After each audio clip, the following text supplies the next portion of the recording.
This is a special bonus edition of Judaism Unbound, the Dybbukast Episode 8, In Defense of Women. We are thrilled to present this bonus episode of Judaism Unbound in partnership with Theater Dybbuk. Theater Dybbuk is a Los Angeles-based organization that creates provocative performances and innovative educational encounters exploring Jewish thought to illuminate universal human experience.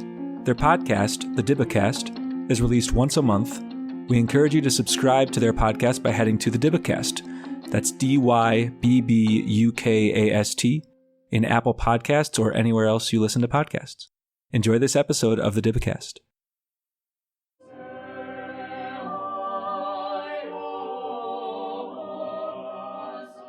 Rise and pay attention, you wayward sleepyhead. Awake, awake.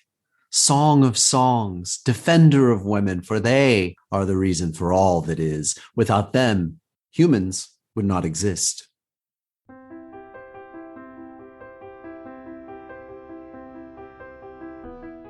Welcome to the Dybbukast, the show in which we ask, what do poems, plays, and other creative texts from throughout history tell us about the times in which they were written? And what do they reveal about the forces still at play in our contemporary societies? I'm Aaron Henney, Artistic Director of Theater Dybbuk. During this episode, we'll be hearing excerpts from and exploring issues connected to a poem called In Defense of Women, originally published in Italy in the 16th century.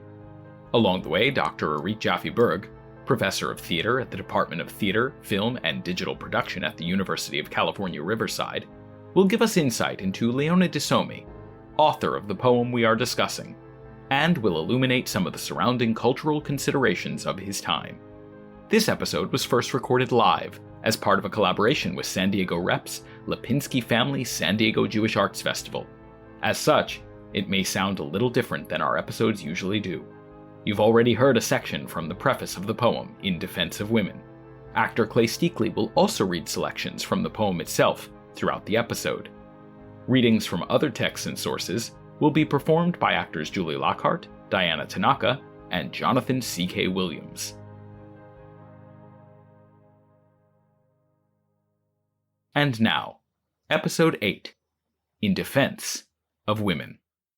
Hear my words, wise, decent, and beautiful women, for I will compose my riddle against those betraying hordes of old ones who up to the stars have defamed you, and therefore I defend you. I defend you in every way. In the middle of the 16th century, a member of the Jewish community emerged as a strong voice for theatrical activity amongst artists, including Jews and Christians. Leone De Sommi Portaleone, known in Hebrew as Judah ben Isaac Sommo Portaleone. He was also known as Signore Leone De Sommi Ebreo, or Leone the Jew. Living from 1527 to 1592, De Sommi was a key figure in the Jewish community, often representing his community as a leader to the dominant Christian society. He lived in Mantua and advocated on behalf of the community's ability to handle their own business independently. He was also a leading dramatist, writing at least 14 plays and musical interludes that were performed at a variety of venues. In addition, he authored the first treatise on directing, Quattro dialoghi in materia di rappresentazioni sceniche. 4 dialogues on the art of representation. De Sommi also wrote on behalf of the Jewish community and even served as a scribe or scrittore in the literary academy that was known as the Accademia degli Invaghiti, or the Academy of the Lovesick. He had the idea of creating a public theater, and he asked for permission to do so. Leone, the Jew, supplicates and asks you something that will give pleasure to the city because he would like to accommodate and provide a room that is well prepared and in which gentlewomen and gentlemen can sit together and view the recitations of plays. The Duke denied his request. You sense here that this was a visionary man, but one who was never allowed to forget his position as someone whose status was not quite the same as that of others in the city. For example, being given the title of scribe was in lieu of him being made a full member of the academy. Now, one of the most amazing pieces of writing that De Sommi left us with is Magen Nashim, in defense of women. And you, oh, my beautiful friend, who called me to this task, who woke my rhyme to defend women, give me strength in the discord against deceitful words that made a break with God and an infamy with the world. The poem is organized into 50 stanzas, each with 8 lines. In each stanza, the first line is in Hebrew, the second in Italian, the third in Hebrew, the fourth and fifth in Italian, the sixth and seventh in Hebrew, and the eighth in Italian. Hu yageh lebehila, abiasmar or questa or quello, ve'yachshov lo letehila, a infamar donna o donzella. He labored in haste to blame now this woman, that woman, and thought it was a good thing to slander women and maidens.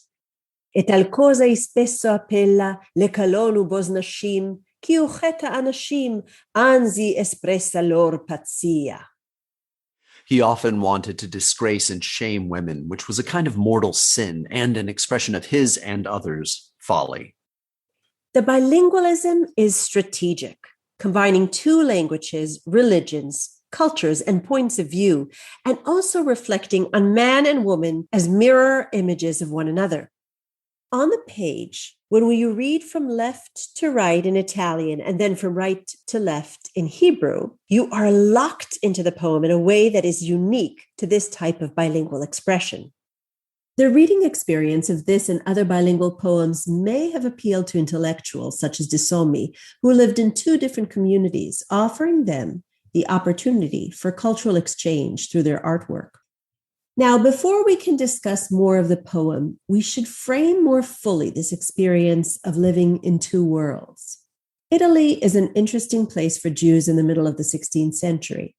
Late in the 15th century, they were exiled from the Iberian Peninsula, but on the Italian peninsula, they were allowed into a number of regions. After all, there had been a community of Jews living in Rome for well over 1,000 years. And there were also Jews living in northern Italy during the Middle Ages, going back to the 12th century and prior. And so Jews being welcomed in Italian society in the 16th century made sense, given their deep cultural roots. Of course, this was also a fraught period for Jews in Italy. The Counter-Reformation was taking place with the Catholic Church seeking to reinvigorate and connect with more of its followers as a reaction to the Protestant Reformation. In a way, the Jews get caught in the crossfire. Martin Luther, on the Jews and their lies, 1543. Be on your guard against the Jews, knowing that wherever they have their synagogue, nothing is found but a den of devils, in which sheer self-glory, conceit, lies, blasphemy, and defaming of God and men are practiced most maliciously. The Pope's Bull, Cum Nimis Absurdum 1555, considering that the Church of Rome tolerates these very Jews, evidence of the true Christian faith, and to this end, we declare, 1. In the city as well as in other states, territories, and domains of the Church of Rome itself, all Jews are to live in only one quarter to which there is only one entrance, and from which there is but one exit. Moreover, they are nothing but thieves and robbers, who daily eat no morsel, wear no thread of clothing, which they have not stolen and pilfered from us by means of their accursed usury. 2. Furthermore, in each and every state, territory, and domain in which they are living, they will have only one synagogue in its customary location, and they will construct no other new ones, nor can they own buildings. What shall we Christians do with this rejected and condemned people, the Jews? 3. Moreover, concerning the matter that Jews should be recognizable everywhere, to this end, men must wear a hat, women indeed some other evident sign, yellow in color, that must not be concealed. Since they live among us, we dare not tolerate their conduct, now that we are aware of their lying and reviling and blaspheming. Declared at St. Mark's, Rome, in the 1555th year of the incarnation of our Lord, one day prior to the Ides of July, in the first year of our papacy. Once the Pope issued such an order, many of the other states in Italy had to decide whether to follow and adapt it, but any deviation could potentially anger the Pope. Nonetheless, some parts of northern Italy, and here I'm thinking of the Venetian Republic, the Lombard region of Mantova and the Mantovano, and Ferrara, amongst other places, found it beneficial to take a different tact with the Jews. For this reason, Jews found a relative safe haven in these areas. For example, in Mantua, the place where De Sommi lived and created, the Gonzaga dukes were less willing to implement the Pope's punitive bull and actually used this as an opportunity to assert their independence from Rome. That is to say that life was not perfect for the Jews of Mantua, just that it was maybe a little more livable. They still had to wear the Jewish badge, and eventually in 1612, relatively late, they were confined to a ghetto. The Duke relayed his intentions to reduce the Jewish inhabitants in our city and in the various neighborhoods of the region to a restricted location, a determined ghetto, and I would like that with this, and in imitation of the Holy Church, we will tolerate them and allow for them a site that will also make it possible for them to have their markets and businesses and their living not only for their benefit, but for the health of the public. Before that, Jews were also asked to pay a Jewish tax imposed on them for their so-called right to live in others' lands, as we here refer to in a letter from a Jewish mother to her son. You, my son, must tell me of your deeds. The tents be as they are, and all the foundations of the house and the fields go by their daily task. My soul also wants to know if our Lord and Pope has placed a tax of some sort on you, and if they place requests from the Jewish community. One of the ways that the Jews paid the tax imposed on them was by producing plays. De Sommi's own Three Sisters is a great example of just such a work. Act 1, Scene 1. We come upon Fulvio, the young lover, and Tansilo, his servant. What they say is true, Tansilo. Wisdom won't help when fortune is against you. Look at these new obstacles fate has put in the way of my hopes and dreams. Is it not enough that Nardino Otanio has inherited everything from his cousin Nardo, including his house? Now he's plotting to inherit his wife as well, the woman I greatly desire. But I thought you said you were going to try to delay all that. I said that I arranged to steal the letters he thinks were sent to her in Rome. But that's not me. I don't want to keep having to take such dishonest actions. Here's the same old crisis of conscience again. I say to you, Master Fulvio, the age of honesty is over. Goodness and loyalty won't get you anywhere anymore. With deception and crime, live half the time. With cheating and falsehood, the other. Yeah, but one can never be certain that crime won't be its own punishment when all is said and done. As you can hear, while these plays may have explored some specific issues in their subtext, they were not overtly Jewish in nature. Instead, they were inspired by and in dialogue with the larger theatrical tradition so prevalent in Italy. For example, Machiavelli's Mandragola, published some years before De Sommi's work, also begins with a lover and a servant imparting some important exposition to set us up for that which is to come. Act 1, Scene 1, we come upon Calimico, the lover, and Ciro, his servant. Ciro, hang on. I need you for a sec. I'm here. If I haven't already told you what I'm about to tell you, it's not because I don't trust you. It's because I don't think a man should talk about the things he doesn't want known unless he's forced to. That said, since I'm thinking I'll need your help, I'm going to tell you everything. I am your servant, and servants should never ask anything of their masters, nor should they poke into their masters' businesses. But when they are told of this business, they must serve faithfully. It is what I have done. It is what I will do. Of course, I know that. I think you've heard me say this 1,000 times, but you can hear it 1,001. How I was 10 years old when I was sent by those who took care of me, my mother and father being dead, to Paris, where I have lived for 20 years. Connected to this theatrical activity in the 1550s, the period during which In Defense of Women was published, in the general population, more women, Christian, not Jews, of which we'll talk about a little bit later, were coming to the fore on the theatrical stages of northern Italy, Rome, and Venice as actresses in the professional world of the commedia dell'arte. This new appearance of women on stage made possible proto-feminist performances, as evident in the pastoral play La Mirtilla by Isabella Andreini. In this monologue, taken from Julie Campbell's English translation, a nymph named Fili addresses a satyr who has threatened her. Now you have finally understood that I have been mocking you.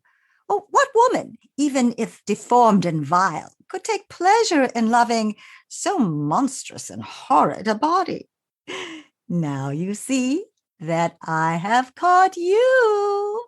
Remain here, mocked as you should be, while I leave you. I would to heaven that you would fall prey to rabid bears and hungry wolves, so that I would never more have to see your ugly face, which to me is most odious and awful. In addition to roles such as this that demonstrate great lucidity, if not always kindness, it was also common for actresses to portray a kind of diva-esque madness, which Andreini herself often did. Scholar Roz Kerr describes the particular circumstances connected to one of these commedia dell'arte performances in this manner. Isabella finds herself deceived by Flavio, and not knowing where to find a solution and remedy for the heartache he has caused her, she succumbs entirely to her sorrow, and overwhelmed by her passion, grief, and fury, she goes outside of herself, of her mind, in madness, running around the street and speaking in tongues to different people, and saying things like, I remember the year. I cannot remember. That a harpsichord sat beside a Spanish pavane dancing with the Gagliarda of Santina Parma, after which the lasagna, the macaroni, and the polenta dressed in brown. But they could not stand one another because the stolen cat was the friend of the beautiful girl from Algeria. Even so, it pleased the Caliph of Egypt to decide the following morning both were to be put in the stocks. These antics on stage belied the reality that off-stage women were very canny and business-minded. For example, Dona Nassi and Dona Bravanel were very powerful leaders in their Jewish communities. Nassi even saved many conversos or hidden Jews from the Inquisition through the development of an escape network. Samuel Usque, a Portuguese converso who settled in Italy, wrote about Nassi that she was the heart and the body of our people, bringing forth into the light the fruit of the plants that lie buried in its darkness. Never mind all the women leaders in the 16th century, from Queen Elizabeth. I know I have the body of a weak and feeble woman, but I have the heart and stomach of a king, and of a king of England, too. To Catherine de' Medici. A false report, if believed during 3 days, may be of great service to a government. To the Marchesa of Mantova, Isabella d'Este. Neither hope nor fear. Of course, this strong leadership existed in conversation with the long tradition of debate among men about women's worth and place in society. This was known as the querelle des femmes. Are they bad or good? Worthy or not? Should they be educated or not? In 1541, Frenchman Gratien de Pont wrote in his Controverse des sexes masculines et féminines, Woman is evil by nature and prone to vice. Juan Luis Vives, in his 1522 instructions for Henry VIII's daughter, the future Queen Mary of England, suggested that chastity and obedience above all should be taught to women, and when she is clearly taught about this, she is sufficiently instructed. More vituperative were writings that justified witch hunts and murders of women. Nicolas Rémy, around 1595, issued the statement, It is not unreasonable that this scum of humanity, witches, should be drawn chiefly from the feminine sex. And of course, there is a wide array of other statements made by a variety of figures about women's undue influences on men. De Sommi throws his own opinion into the ring by writing something more positive. He expresses his admiration for a commedia dell'arte actress known as Flaminia Romana, Flaminia of Rome, also known as Barbara Flaminia. When she is on the stage, the audience gets the impression not of something contrived or faked, but rather of something real occurring in front of them. She so varies her gestures, voice, and tones, matching these to the events so that those who hear her are moved to marvel and delight. Later, he wrote a beautiful long poem on the virtues of the actress Vincenza Armani. And finally, he composed Magen Nashim, in defense of women. In it, De Sommi expresses a deep belief in the goodness of women and also a respect for their strength, wisdom, and abilities. He does so by, at times, aligning his praise with biblical allusions. And in this way, he gives even greater power to his argument. Of Jewish women who were already in ancient times both benevolent and prophetic, to recount I will not tire, for even if I lay 1,000 praises, they are but a seed of mustard in the sea. So shall I cease by lauding Rachel or Leah. As a man living at the intersection of multiple worlds, De Sommi also understood the power of aligning his praise of women with other cultural reference points, including those outside of either Jewish or Christian theology. From among the Greek women, I see Hippo, chaste and beautiful, daughter of generals and philanthropists, who to escape infamy was willing to suffer death. And so she, her body forfeited in the bitter water to evade being called wicked. De Sommi doubles down on his praise by dedicating the poem to a specific woman, Hannah Rieti, who was the wife of a friend, Reuven Sulam. She was De Sommi's patron and muse, the one who encouraged him to publish the piece. He writes, And here one day a woman came before me, and she said, I was told that in defense of women, you sang a new song. Please, I ask you to give it to me for a legacy. She, the poem, is a gift given to you, renowned among women, Hannah. And you from your seat turn now and take my gift from my hands. And to you and to your beloved, my friend, I will spread a peaceful tabernacle, and I will send up a prayer to he who resides in the heavens, that your days may end in goodness and your sleep in comfort. In the same dedication, De Sommi explains that he was incited to write the work as a response, not just to the general sentiments about women that we've already experienced, but in particular to the derogatory, anonymously published poem, Davar Be'ito, A Thing in Its Time, published in 1556, which was especially vehement in its opposition to women.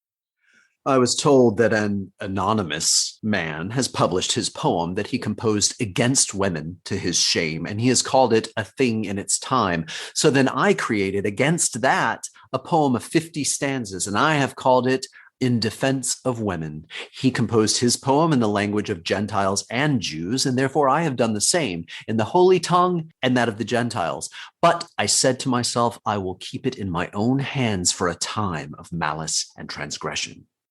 He goes on to discuss how women, while disempowered, are often given the responsibility for leading men astray.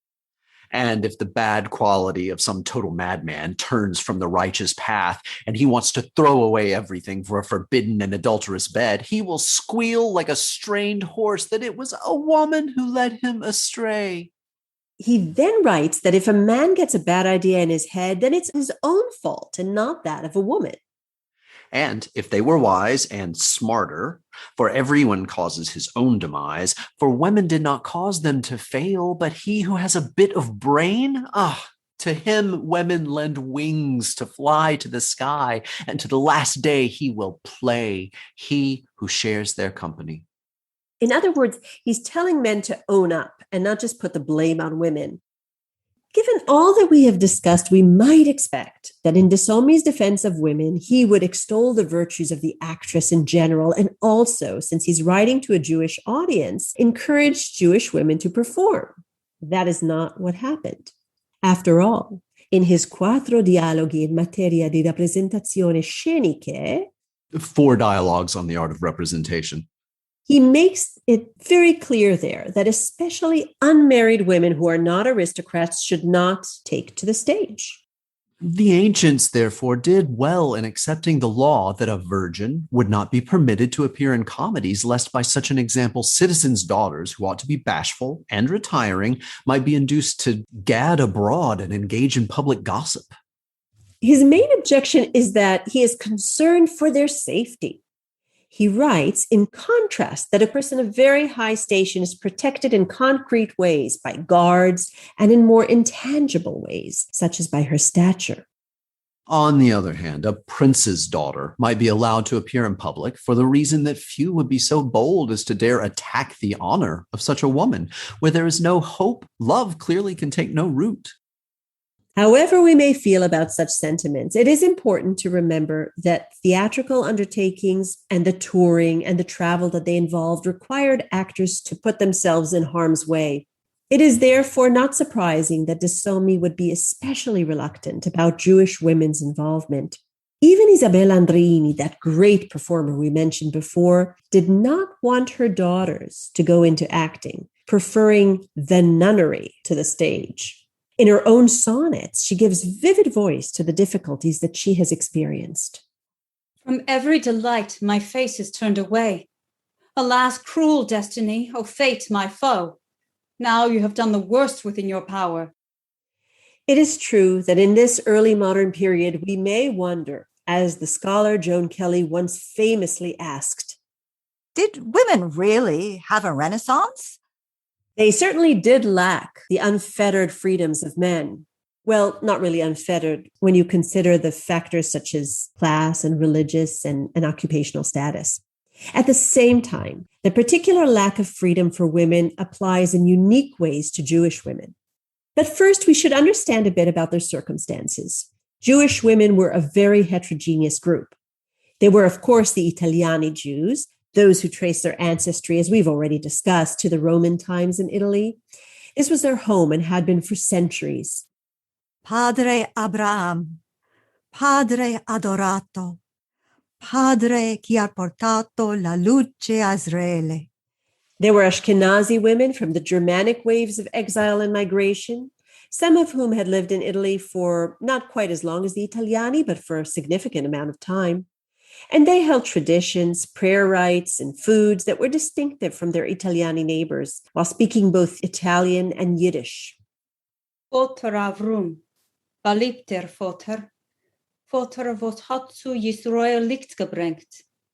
And finally, the Sephardic women came from the more recent waves of expulsion from the Iberian Peninsula, many from merchant backgrounds and arriving with a fair amount of wealth and with somewhat more access to the larger society due to these riches. They often spoke, at least initially, in Ladino, which is a combination of Spanish and Hebrew. Avram Avinu, Padre querido, Padre bendijo luz de Israel.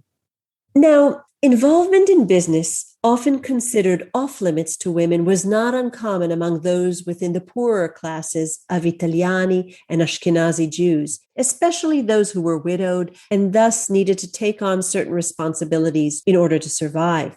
This was not the case among the more wealthy, recent immigrants, the Sephardic, who could largely rely on their accumulated wealth if any deaths or losses of that sort occurred. While I did previously mention Doña Nasi and Doña Bravanel, Sephardic businesswomen, we are in part so familiar with them because they are the exceptions that prove the rule. All of that being said, no matter their affiliation or background or their privilege or lack thereof, the women were in general expected to have their focus on the home and on the duties that go along with such a focus. And while men could study and read and write and participate in congregational life, including being part of the requisite minyan, women could not. As such, when the Jewish community participated in theater making and men like De Sommi took on being writers and composers, choreographers, producers, and community leaders, women could not take on such overt roles. Fellow members of our Jewish community, I am proud to present to you a brief interaction from Act 2 of our very own Leone De Sommi's Three Sisters. This sequence features the character of Veronica, an old widow played by one of our finest actors. Appearing in the scene is also Lisetta, her maidservant, played by none other than yours truly. Let us begin. Oh, what should I do in such a sorry state? What should I do? I'm alone, widowed, depressed, and I've got no one to turn to. Yes, you are right. There is nothing worse for us women than to be widowed and alone. When I told you to go after that doctor, the one whose servant was so perfect for me, I knew what I was talking about. We would have had the help and advice we need today. I married off Lucrezia to that ugly idiot, Pacifico, because he could take care of her. And now, to make certain that he has an heir, he is doing things I pray to God will not completely embarrass and ruin my daughter. Well, if she's in the way now that I think she is, she's had her fun, and blessed is the one who's satisfied. However, in the same way that women were allowed to take on the businesses of their husbands when they were widowed, in the theater, there were permissions for them to handle contractual responsibilities in making shoes, clothing, props, and stage settings, as well as in borrowing and lending these items. The costumes were the most expensive item for the actors, and clothing was extremely costly for people to keep. So women's skills were welcomed in order to serve these most pressing needs. In addition, Jews were involved in the cloth industry, the strazzeria. And so Jewish women would have had valuable know-how and also materials on hand that could be used in the performances within which they could not otherwise participate. Now, even though they were not permitted to act, there were Jewish women concert performers, including Rachel the singer in Venice, and the famous sister of the Jewish composer Salomone de Rossi, who was known by her stage name of Madama Europa. She reached the middle of the stage. Then, in her capacity as a woman, most understanding of music, she sang to the listeners' great delight and their greater wonder in most delicate and sweet voice, the madrigal. While she sang, with the sweetest harmony, these tearful notes, the listeners were awakened. The reasons why singing may have been viewed positively while other types of presentations by Jewish women were not allowed is multifaceted. One might assume that music's connection to religious devotion made it uniquely acceptable, and that there was a prestige and thus a kind of safety that went along with concert performance. And most importantly, that the fictions that needed to be embodied in theatrical work were considered unseemly, especially since, as we've already heard hints of this, the work could contain overtly sexual expressions of desire.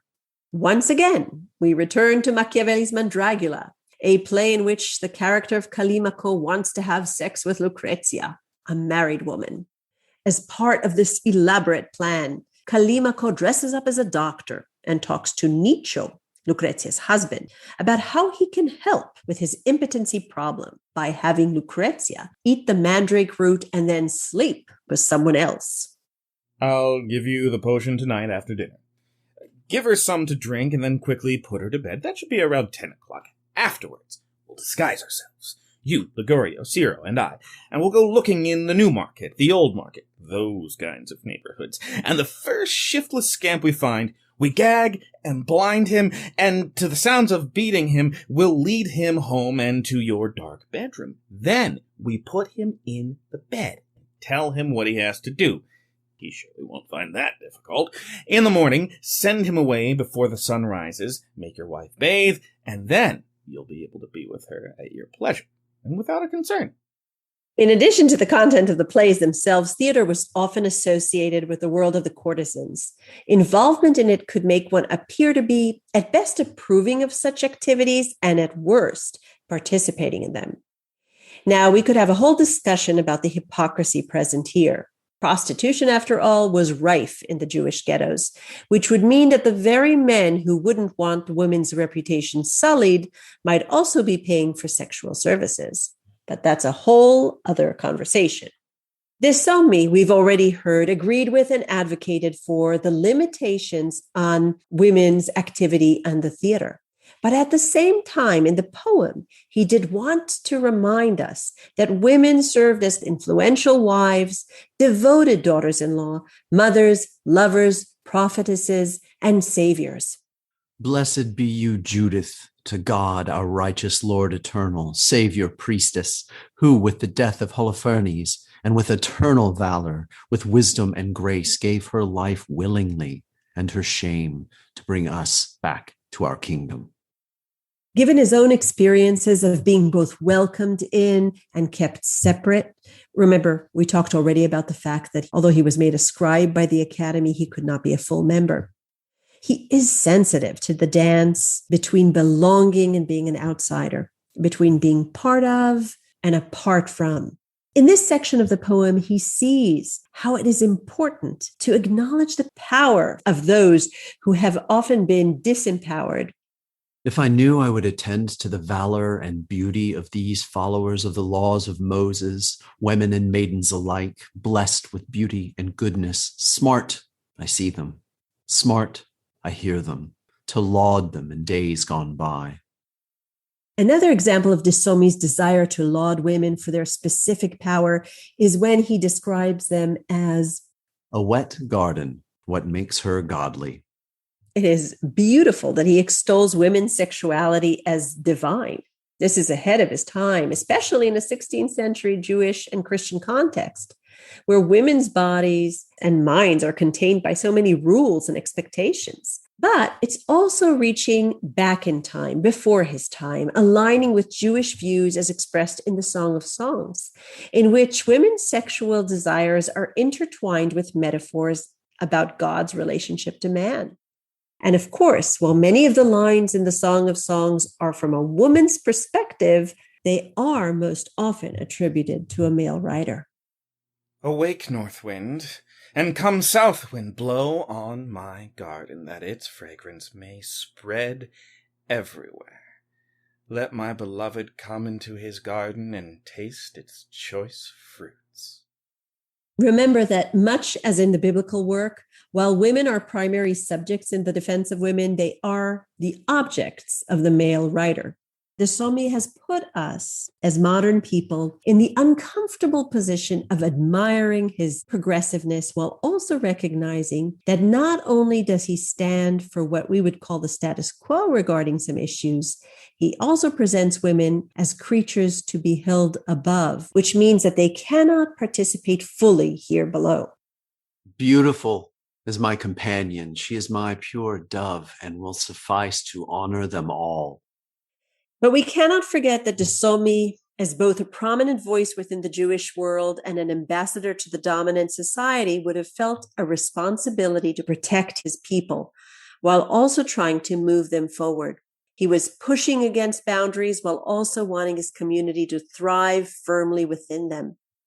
And this tension isn't theoretical. He, much later in life, had to advocate for himself against the Inquisition.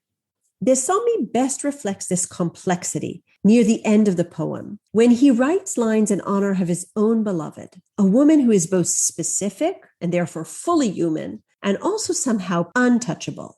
This is all framed, of course, within a reference to a beautiful, learned Italian city. She rests in the city, which is the mother of all learning, that is Bologna. And there rests God when my beloved rests there in gentleness, in abundance, filled with generosity unequaled by any.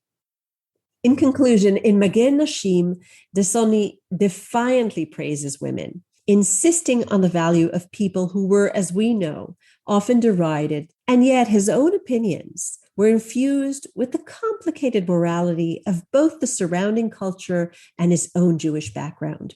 In Defense of Women challenges us to question how our own praise and support of those who are oppressed can serve as both alliance and subjugation, as progress and a support of the status quo.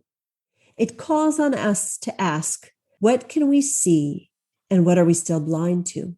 What deeply held beliefs might we need to re-examine in order to move this world forward as we claim, we desire?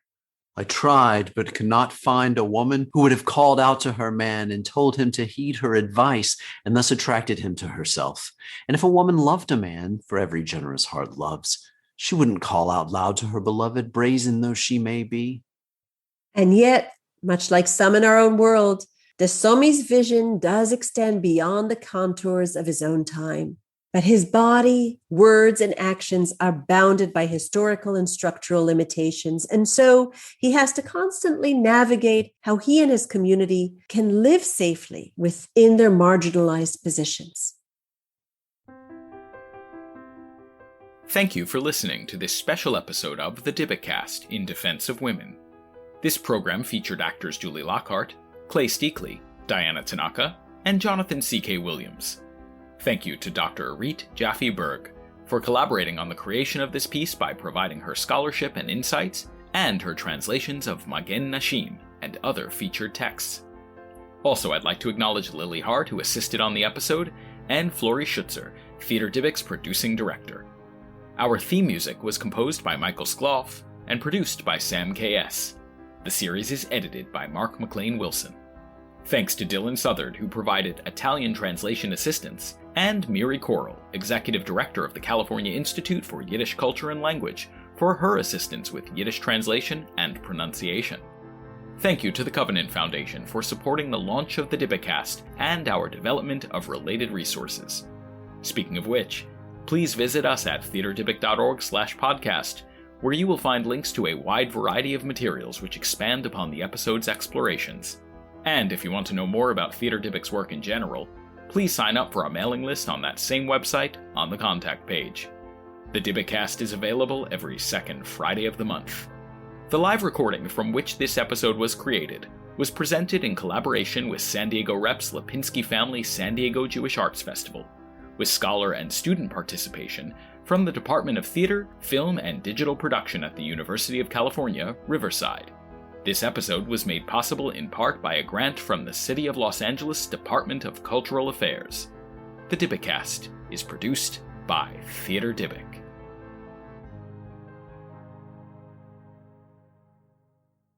Thousands and thousands of my days have I seen adulterous people, wicked, unjust, and sad, who think they are making grand conquests, falling on the heels of their shame, to capture in their net some decent and God-fearing woman.